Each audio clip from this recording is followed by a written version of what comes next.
या सत्रामध्ये आपल्याला इकारांत शब्द शिकायचे आहेत। इकारांतामध्ये आपण पुल्लिंगी, स्त्रीलिंगी आणि नपुंसकलिंगी असे 3 शब्द शिकणार आहोत। जसे पहिल्या सत्रामध्ये आपण देव आणि माला हे अकारांत आणि आकारांत शब्द शिकले होतो, आता आपण पहिला शब्द शिकणार आहोत इकारांतम पुल्लिंग नाम कवी।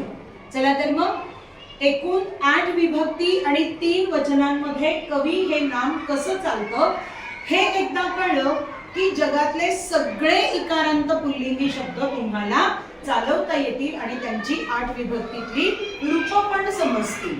सुरू करूया। इकारांतम पुल्लिंगम नाम कवी। इकारांतम पुल्लिंगम नाम कवी।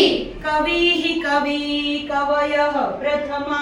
कवी हि कवी कवयः प्रथमा। कविं कवी कवीन् द्वितीया। कविं कवी कवीन् द्वितीया। कविना कविभ्यां कविभिः तृतीया।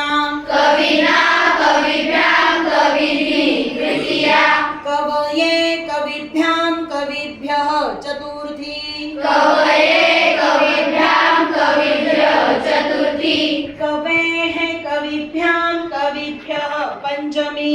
कवेः कविभ्यां कविभ्यः पंचमी। कवेः कव्योः कवीनां षष्ठी। कवेः कव्योः कवीनां षष्ठी।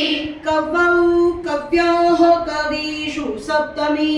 कवौ कव्योः कवीषु सप्तमी। हे कवे हे कवी हे कवयः संबोधनम्। हे कवे हे कवी हे कवयः संबोधनम्।